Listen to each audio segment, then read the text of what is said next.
Assalamualaikum warahmatullahi wabarakatuh. Sekarang kita lanjut ke statistik intensif buat regresi linier sederhana. Istilah regresi berarti ramalan, pendugaan, atau taksiran. Analisis regresi lebih akurat dalam meramalkan atau memperkirakan nilai variabel terikat pada nilai variabel bebas lebih akurat pula. Regresi linier adalah regresi yang variabel bebasnya atau variabel X-nya berpangkat paling tinggi 1. Gimana sih rumusnya atau gimana sih persamaan regresinya gitu ya, bahasa matematikanya persamaan regresi. Jadi kalau nanti ditanya gimana persamaan regresi nih, rumus utamanya itu Y sama dengan A ditambah B dikali X. Jadi buat masukin rumus Y ini kita harus nyari A dulu, kita harus nyari B dulu, baru nanti bisa masukin ke rumus regresinya. Ini ya guys rumusnya, kita langsung aja ke contoh. Hasil pengamatan terhadap pemupukan dan panen padi. X itu diistilahkan atau diibaratkan sebagai hasil panen padi dan Y sebagai pemupukan. Diminta persamaan garis regresi dan jelaskan artinya. Nilai pendugaan bagi Y jika X-nya 9. Tentukan kesalahan baku, tentukan pendugaan A dan B. Jadi guys, kalau kalian dapat data mentah kayak gini, ini tuh harus diolah dulu. Kalian cari X kuadratnya, Y kuadratnya, XY kuadrat, XY-nya. Kita langsung aja kali ya. Nih, kan bener. Kan tadi kita punya dua data ini ya, X sama Y. Kita cari dulu nih X kuadratnya, Y kuadratnya, X sama Y-nya. Udah tahu kan kalau cari X kuadrat 3 kali 3 sama dengan 9. 12 kali 12 sama dengan 114. XY-nya 3 kali 12, 36. Kayak gitu sampai bawah. Si sigma ini itu totalnya ya guys, 41, 113, 395, Y kuadratnya 2709, XY-nya 1014. Sekarang kita cari persamaan regresinya. Tadi kan diminta persamaan regresinya. Kalau persamaan regresi rumusnya, ingat-ingat, Y sama dengan A ditambah B dikali X. Nih, diketahui N-nya sama dengan 5. 5 dari mana tuh? 5 itu dari sini, dari kolomnya. 5 itu kolom ya, 1, 2, 3, 4, 5. Terus kalian bingung, gimana kalau boleh nggak ngambil kolomnya itu dari data yang udah diolah? Tadi kan ini data mentah ya, boleh aja, soalnya sama aja, 1, 2, 3, 4, 5, cuman dia bedanya ke samping sama ke bawah. Terus kalau udah, kita cari rata-rata X. Rata-rata X itu dari total Y. Total X dibagi M. Total X kan 41. Udah kita hitung tadi nih, 41, 113, dibagi 5. Hasilnya 8,2. Hasil rata-rata Y 22,6. Terus kita cari B-nya. Rumus B sama dengan sigma XY dikurangi N dikali total X dikali rata-rata X dikali rata-rata Y dibagi sigma X kuadrat dikurang N dikali rata-rata X kuadrat. Total XY-nya 1014. Oke, dari tabel yang udah diolah, dikurangi 5 dikali 8,2 dikali 2,6 dibagi 395 dikurang 5 dikali 8,2 kuadrat. Oke. Hasilnya 1,486 dibulatkan menjadi 1,5. Kan kita udah dapat data B-nya nih. Terus kita cari dong data A-nya. Rumus A sama dengan rata-rata Y dikurang B dikali rata-rata X. Rata-rata Y ini, karena tadi kita udah hitung, dimasukin aja 22,6 dikurang B-nya 1,5. 1,5 kan tadi dari 1,486. Karena kita bulatin kan jadi 1,5. Jadi masukin aja dikali 8,2. Hasilnya 10,3. Karena datanya udah lengkap, karena rumus regresi Y sama dengan A ditambah B dikali X, kita tinggal masukin aja nih Y ditambah A ditambah B, X. Oke. B-nya itu, A-nya itu 10,3 ditambah 1,5X. Analisisnya, jadi jika digunakan pupuk sebesar 1 kg, maka akan menghasilkan peningkatan panen padi sebesar 1 dikali 1,5 sama dengan 1,5 kuintal. Oke. Terus yang B-nya diminta jika nilai dugaan Y, X-nya sama dengan 9. Gimana? Kenapa, Kak? Kok pakai yang Y sama dengan 10,3 ditambah 1,5 X? Karena di sini ada X-nya. Oke. Jadi kita masukin aja langsung. 10,3 ditambah 1,5 X-nya 9 ya. Hasilnya 23,8. Sekarang kita cari buat jawaban yang C sama D-nya, kesalahan baku sama kesalahan penduga A dan penduga B.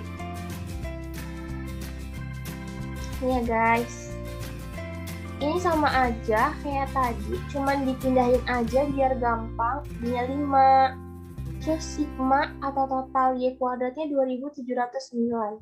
Kesalahan regresinya sama dengan akar 2709 dikurang 10,3 dikali 113 dikurang 1,5 dikali 1014 dibagi 5 dikurang 2.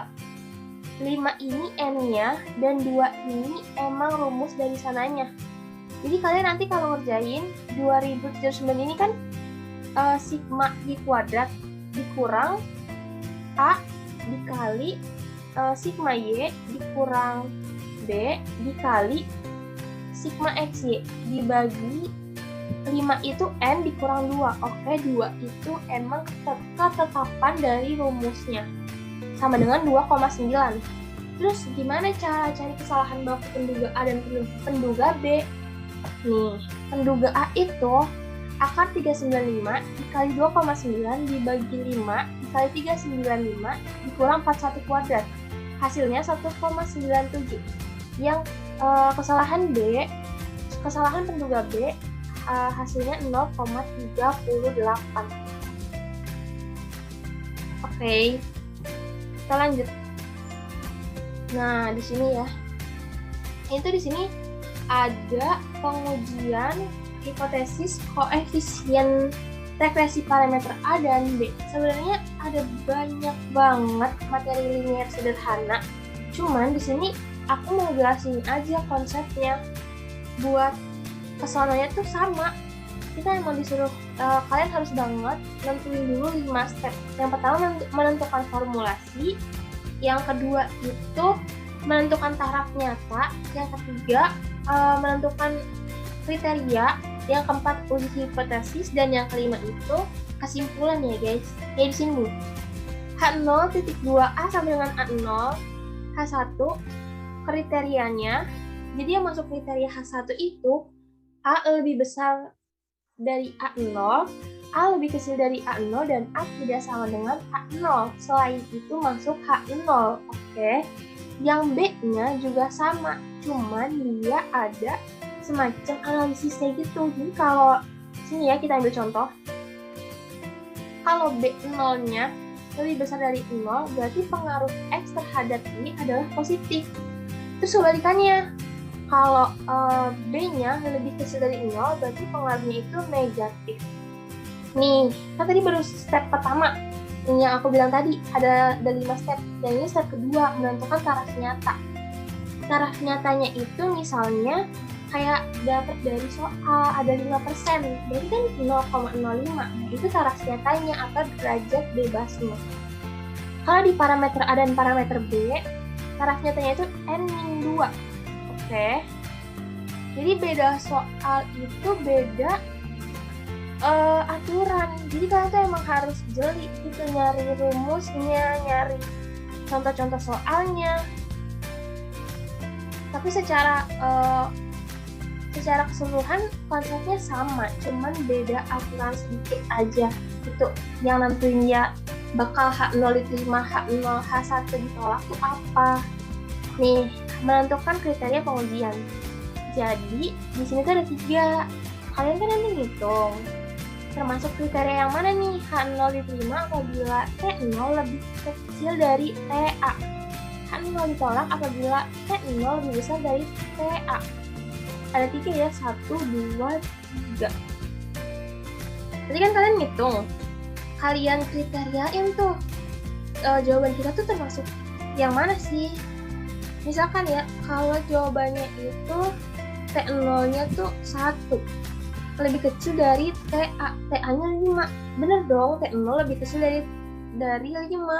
Berarti H diterima apabila apabila 1 lebih kecil dari 5. Kayak gitu guys. Jadi kalian tentuin sendiri tuh kriteria pengujian yang masuk ke kelompok yang mana. Oke, yang keempat, menentukan nilai uji statistik. Di sini ada rumus untuk parameter A dan ada rumus untuk parameter B. Selanjutnya, yang terakhir, step penting banget atau kesimpulannya, menentukan H0 itu diterima atau ditolak kayak yang aku bilang tadi. Kuncinya ada di karakteristik pengujian di step yang ketiga. Oke. Ini ada contoh soal deh. Nah, ujilah parameter A dan B menggunakan penjualan A dan B pada tabel 6.1 dengan taraf netto 5%. Oke. N-nya 5. Tabel yang tadi ya guys. Tabel yang tadi. Yang atas. Kita geser dulu biar kalian pada ingat. Yang ini nih. Tabel ini ya. 1, 2, 3, 4, 5. Oke.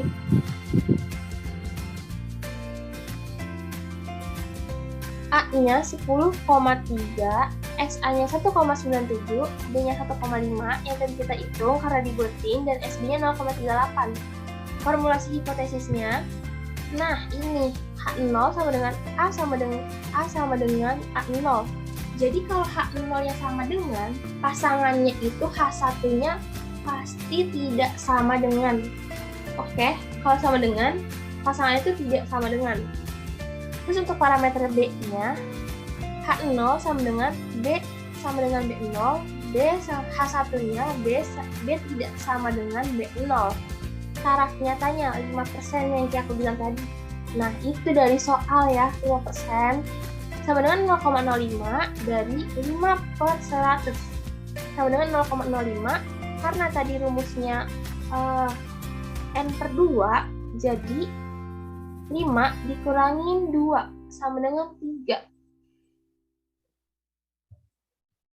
2 ini dari rumus ya guys. Karena kita kan tadi udah nyari taraf nyatanya dari 0,05 A/2. 0,05 dibagi 2, 0,025. Jadi di sini kalau kalian kelihatan T 0,05 dalam buka kurung tutup kurung itu 3. Jadi kalian cari di tabel Z 0,025 yang ketiga. Ini ada banyak ya, ada 0,10, 0,15, 0,20, 0,0 berapa.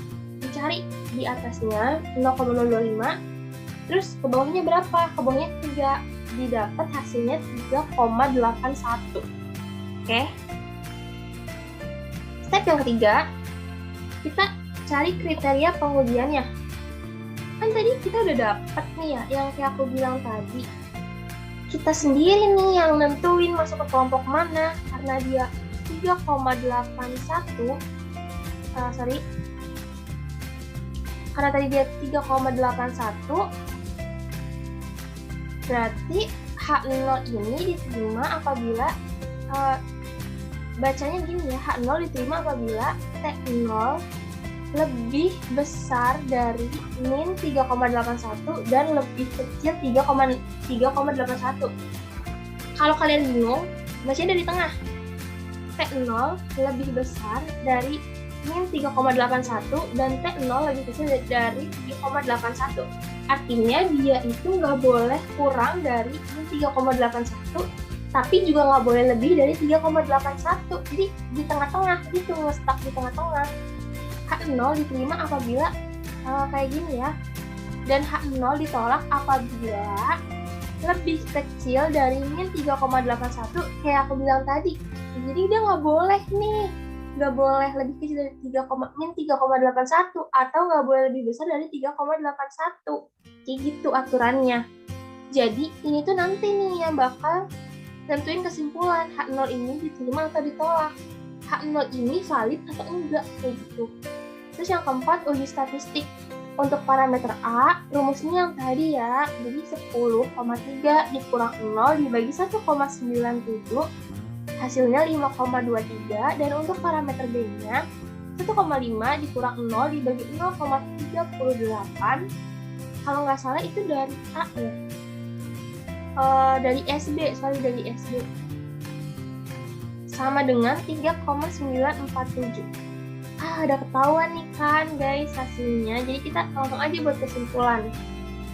Kesimpulan untuk parameter A kan tadi hasilnya 5,23 ya, 5,23. Karena T0 5,23 lebih besar dari 3,81, maka H0 ditolak. Kan tadi dia nggak boleh lebih gede, nggak sih? Nggak boleh lebih gede dari 3,81, makanya dia ditolak. Untuk parameter B, sama nih, dia lebih gede dari 3,81, maka ditolak juga. Jadi kesimpulannya variabel X mempengaruhi variabel Y. Itu guys. Oke, kesini paham? Selanjutnya ada korelasi linear sederhana. Pengertiannya itu korelasi sederhana adalah pengukuran hubungan antara dua variabel. Fungsinya untuk mengetahui ada atau tidak adanya hubungan antar variabel. Mengukur kekuatan hubungan antar variabel. Jika terdapat hubungan, maka perubahan yang terjadi pada salah satu variabel akan mengakibatkan perubahan pada variabel lainnya. Ukuran korelasi 0,80 sampai 1,00 korelasi tinggi, 0,60 sampai 0,79 korelasi sedang atau moderat, 0,40 sampai 0,59 korelasi cukup berarti, 0,20 sampai 0,39 korelasi lemah, sedangkan 0,00 sampai 0,19 korelasi sangat rendah. Di sini juga ada jenis-jenis koefisien sederhana. Di sini ada 4 jenis koefisien korelasi, yaitu yang pertama ada koefisien korelasi Pearson, digunakan untuk mengukur keeratan hubungan antar dua variabel yang datanya berbentuk data interval atau rasio. Yang kedua ada koefisien korelasi Range-Spearman, digunakan untuk mengukur keeratan hubungan antar dua variabel yang datanya berbentuk data ordinal. Sedangkan koefisien korelasi Range-Kendall itu pengembangan dari korelasi Spearman yang digunakan pada pasangan variabel X dan Y dalam hal ketidaksesuaian range untuk mengukur ketidakteraturan. Di sini juga yang terakhir ada koefisien kontingensi atau bersyarat, digunakan untuk data kualitatif atau data bersifat nominal, misalnya berupa kategori kurang, cukup, sangat cukup, rendah, sedang, dan tinggi.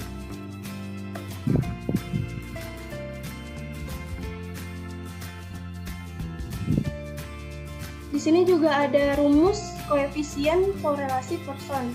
Ada dua rumus.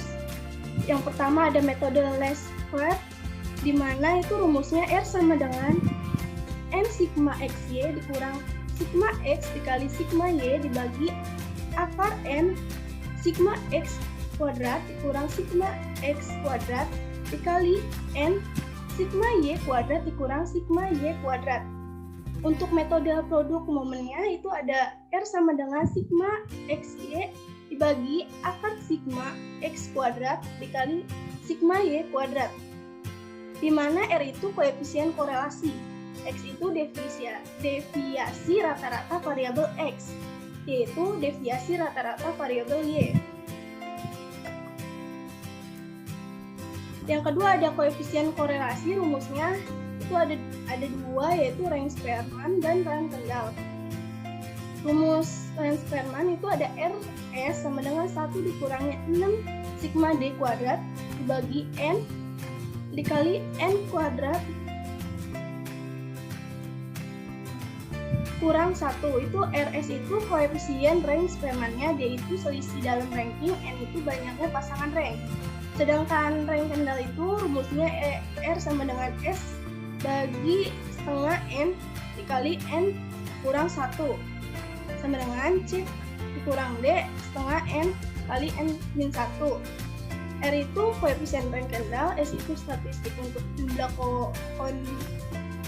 konkordasi dan diskordansi, C itu satu konkordasi, D itu satu diskordasi, N itu jumlah pasangan X dan Y.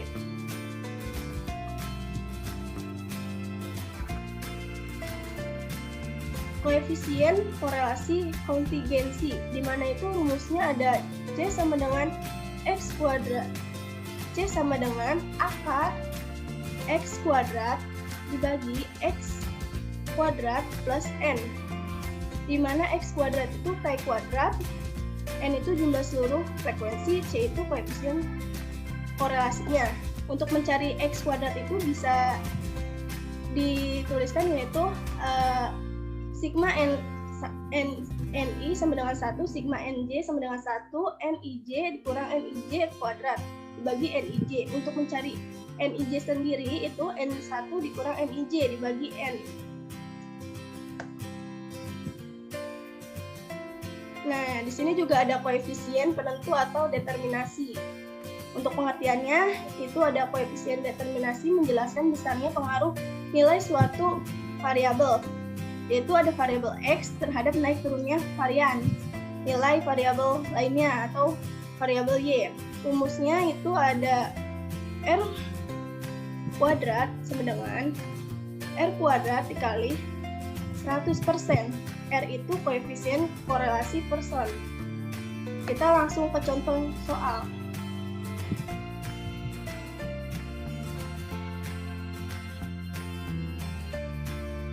Di sini kan ada X itu kan hasil penjualan, yaitu biaya promosi. Nah, sebelum kita menghitung data X dan Y, kita hitung menggunakan tabel, yaitu kita mencari X kuadrat, Y kuadrat, dan XY-nya, di mana jumlah data X itu ada 124, dan data Y itu 12,3. Nyari X kuadrat gimana sih? Itu X kuadrat yaitu 16 pangkat 2, hasilnya 2,6, dan seterusnya, totalnya itu ada 1972. Sedangkan mencari Y kuadrat itu sama seperti X kuadrat, yaitu misalnya 1,6 pangkat 2, di mana hasilnya 2,56, dan seterusnya total X Y kuadratnya itu 19,33.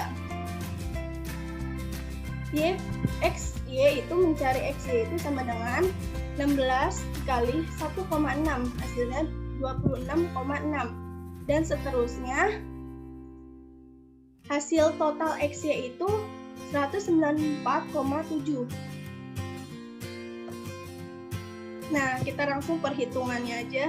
Di sini ada diketahui kan data N-nya ada 8. XY-nya kan ada 12,3.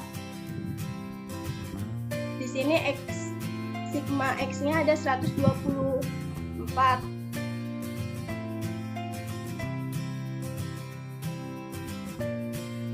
Dan sigma Y kuadratnya ada 19,33.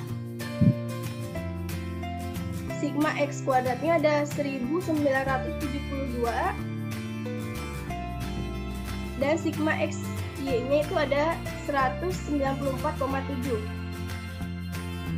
Kita langsung masuk ke rumusnya, yaitu R sama dengan N kali sigma XY dikurang sigma X kali sigma Y dibagi akar N dikali sigma X kuadrat dikurang sigma X kuadrat dikali N kali sigma Y kuadrat dikurang sigma Y kuadrat, di mana itu N-nya itu terdapat 8, dan sigma XY-nya itu ada 194,7 dikurangi 124. Sigma X itu 124 dikali sigma Y 12,3 dibagi akar 8. N-nya itu 8. Sigma X kuadrat itu ada 192. Sigma dikurangi sigma X kuadrat. Sigma X-nya itu ada 124. Nah, dikali N-nya itu ada 8 datanya. Sigma Y kuadrat itu ada 19,33 dikurangi itu sigma Y-nya itu ada 12,3 kuadrat. Nah, kesimpulan dari data yang tadi itu adalah antara variabel X biaya promosi dan variabel Y hasil penjualan terdapat korelasi positif dan kuat. Hal ini berarti bahwa jika biaya promosi naik, maka hasil penjualan juga akan meningkat. Nilai koefisien penentu atau determinasi. Kita cari nilai determinasinya dulu. Itu rumusnya kan R kuadrat kali 100%. Di mana R kuadratnya itu udah diketahui tadi hasilnya 0,885 kuadrat dikali 100%. Nah, kan hasilnya 0,7832 dikali 100%. Hasilnya kan 78,32%. Awalnya kan 100% dan mempengaruhi itu 73,32%. Dan sisanya mempengaruhi faktor lain yang di luar promosi dan iklan itu sisanya 21,68%. Sekian dari kami, kurang lebihnya mohon maaf. Wabillahi taufiq wal hidayah. Wassalamualaikum warahmatullahi wabarakatuh.